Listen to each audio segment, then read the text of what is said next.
સત્ય સનાતન સતી ધર્મ. આજે રમેશભાઈ અને ચંપાબેને ગુરુ મહારાજને પોતાના આંગણે તેડાવી અને આજે એક અવસર મળ્યો આપણને જે પ્રભુ ભજન કરવાનો. આપણને પણ એક જીવનમાં એનો લાવો મળ્યો કે ગુરુ મહારાજની સાથે આપણે દરેક સંતો પાસા એના ભક્તો બધા એની સાથે ભજન કરવા આપણે પણ એક જીવનના લાવો એવો આનંદ માણી અને લેવા માટે દૂર દૂરથી આપણે પણ પધાર્યા. તો આપણા પણ અહોભાગ્ય છે કે જે ગુરુના શરણે જઈને આ વસ્તુ આપણને મળી. શા માટે આપણને ભાવ થાય કે જે ગુરુ મહારાજે આપણને નક્કી કરાવ્યું કે જગતમાં સત્ય શું છે અને અસત્ય શું છે. જો આપણે આ બધું જાણતા જ હોય તો કોઈ ગુરુના શરણની જરૂર નથી. પણ કોઈ વ્યક્તિ જન્મે અને આ જાણતા નથી. એના આપણા શાસ્ત્રોના પુરાવા છે કે જેને આપણે બ્રહ્મ કહીએ, ભગવાન કહીએ, એ પણ સદગુરુના શરણે ગયા છે. ગુરુનો મહિમા એટલે ગવાય છે. રામ વશિષ્ઠ મહારાજને શરણે ગયા, કૃષ્ણ પરમાત્મા આવ્યા તો દુર્વાસાના શરણે ગયા, રામદેવજી મહારાજ આવ્યા તો બાબા બાળીનાથના શરણે ગયા. એમ દરેક સંતો પણ એમના ગુરુના શરણે ગયા છે. મહાપુરુષો ત્યારે બન્યા. એટલે આપણને આ મનુષ્યનો દેહ મળ્યો છે તો વિચાર કરવા જેવી વસ્તુ છે કે મનુષ્યનો દેહ મળ્યો છે આપણને શા માટે. જો એનો ક્યારેક આપણે બેઠા બેઠા વિચાર કરીએ કે હુતા હુતા વિચાર કરીએ તો એનો ખ્યાલ આવે કે નકરો આપણે આ પૈસા ભેગા કરવા માટે કે સંપત્તિ ભેગી કરવા માટે કે નકરા કામ કરવા માટેનો નથી. પોતાના સ્વરૂપને જાણવા માટેનો છે ખરેખર. અને એ સ્વરૂપને જો ખરેખર જ જાણવું હોય તો એવા કોઈ બ્રહ્મનિષ્ઠ, બ્રહ્મવેતા, બ્રહ્મસોત્રી એવા તત્વદર્શી જો કોઈ ગુરુ મળી જાય તો આ જીવનો ઉદ્ધાર થાય અને સહેજે સહેજે આ ભવસાગરને એ તરી જાય. એટલા માટે સદગુરુનું શરણ છે જે જન્મ મરણના ફેરામાંથી આપણને કાયમ માટે મુક્ત કરી દે કે ભાઈ તારા માથે આ જન્મ અને મરણ નથી. જેનો આપણને ભય હતો કાયમ માટે કે હું જન્મું છું ને મરું છું, જન્મું છું ને મરું છું. એનું કારણ શું હતું કે આપણે જાણતા નહોતા એટલે આપણને આ મોહ હતો આ કાયા માટે, આપણા દેહ ઉપર. એ નક્કી કરાયું કે તું આ દેહ નથી, આ કાયા તારી નથી. આ દરેક વસ્તુ જે કાંઈ દેખાય છે એ નાશવંત છે.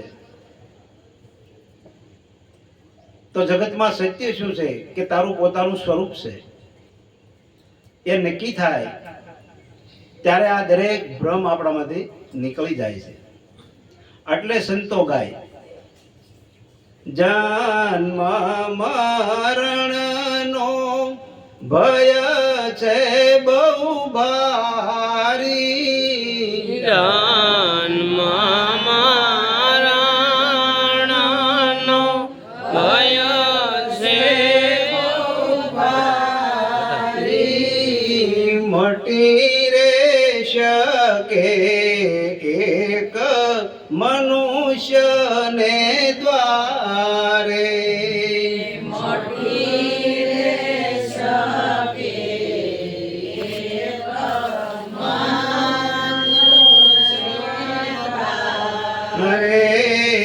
દ્વાર છૂટ્યો તો 84 માં જાવે, દ્વાર છૂટ્યો તો 84 માં જાવે, ગુરુ નાનું બીજું તને કોણ રે છોડાવે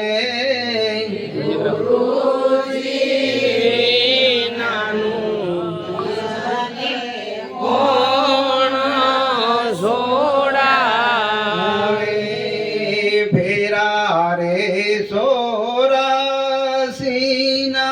ફરતો તું આવે હેરા સોરાસીના ફરતો તું આવે.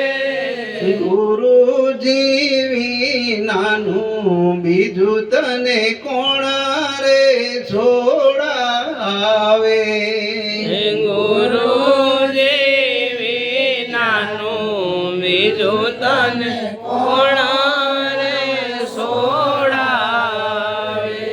ગુરુનો મહિમા એટલા માટે ગવાય કે જે જન્મ મરણના ચક્કરમાંથી એ કાઢી અને નક્કીપણું કરાવી દે કે તારા સિવાય આ જગતમાં જોઈ લે ભાઈ કાંઈ છે ખરું.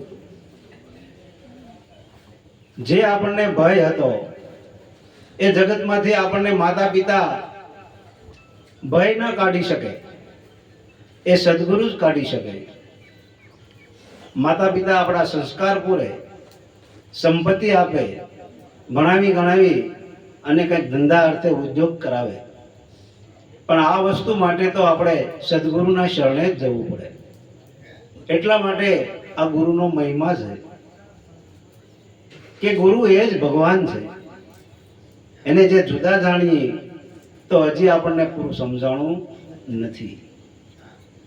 દેહથી નથી માનવાનું, ઘાટથી નથી માનવાનું, ઘાટે ઊભું રહેવાનું નથી કાયમી, પણ જે ઘાટે આપણને મળ્યું છે એની બલિહારી છે. દાખલા તરીકે આપણે કોઈ નદી ઉપર સ્નાન કરવા જઈએ તો સીધા જો માલવા પડીએ તો એ પાણીના વહેણમાં આપણે તણાઈ જઈએ, પણ જો ઘાટે જઈને નાહી તો ટેસ્ટથી નાહી અને બહાર નીકળી શકીએ. એમ એક ગુરુ મહારાજ છે એ ઘાટ છે. એટલે વિચાર કરવાની વસ્તુ એ છે કે ગુરુ મહારાજ આવે, આપણે ગુરુના કાયમિક માટે સાનિધ્યમાં રહીએ, આપણી સુરતા એમાં રહે અહોનિશ, તો ગુરુ મહારાજ તો ત્યાંથી એ સુરતાને આપણા ઉપર કાયમિક અહીંયા અહોનિશ રાખે. એમાં બે મત નથી, પણ આપણા અનુભવમાં આવે ક્યારે કે ક્યારેક કોઈ એવો પ્રસંગ બને ત્યારે આપણે ઘણા વખત મનમાં વિચાર થાય કે આ શબ્દનો અર્થ શું થતો હશે, આ શબ્દનો અર્થ શું થતો હશે, પણ એમનું સાનિધ્ય મળતું હોય અને એમના સત્સંગમાં જાય ત્યારે પૂછવું ન પડે, એ ઓટોમેટિક આવી જાય. ત્યારે નક્કી થઈ જાય કે ગુરુ મહારાજની સુરતા આપણામાં હજી લીન કરેલી છે. તો આવા અવસરમાં, એટલે કે આ મનુષ્યનો દેહ જે આપણને મળ્યો છે, તો આ અવસરથી જ આ વસ્તુની પ્રાપ્તિ છે. બીજું કાંઈ પણ વસ્તુ આપણે ગમે એટલા પૈસા રળીએ તો એ સાધન સગવડતા બધી થાય ખરી, પણ આ વસ્તુની પ્રાપ્તિ ન થાય. એના માટે તો સદગુરુનું શરણ જ લેવું પડે ને લેવું પડે. દરેક સંતોના તમે પુરાવા જુઓ, એક એક સંતોએ સદગુરુના જ ગુણ ગાયા છે, પોતાના ગુરુના જ ગુણ ગાયા છે. શા માટે ગુણ ગાયા? કે જગતમાં કોઈ ઉગારનારું નહોતું. આપણે ભણ્યા ગણ્યા હોય ગમે એટલું, પંડિતો પાસે કર્મકાંડ ખૂબ કરાવ્યા હોય, છતાંય પણ આ વસ્તુ આપણને મળતી નહોતી. એ વસ્તુ આપણને સદગુરુ મહારાજે નક્કી કરાવી કે ભાઈ આ વસ્તુ જો કાયમિક માટે તારી સુરતામાં રાખ, સદગુરુના શરણમાં આનું ધ્યાન બરાબર રાખ, તો આ વસ્તુ એવી અમૂલક મળી છે આપણને કે જે મનુષ્યના દેહ સિવાય આ વસ્તુ પછી પ્રાપ્ત નથી. તુલસીદાસ મહાત્માએ વર્ષો પહેલા રામચરિત માનસમાં લખ્યું, બળે ભાગ્ય છે મનુષ્ય તન પાવા, સુર દુર્લભ આ સદગ્રંથન ગાવા.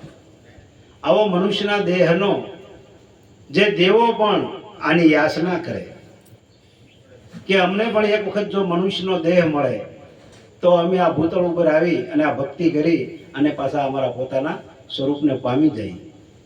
હવે આપણે આપણું મન ક્યાં લાગ્યું હોય? દેવોની પાછળ.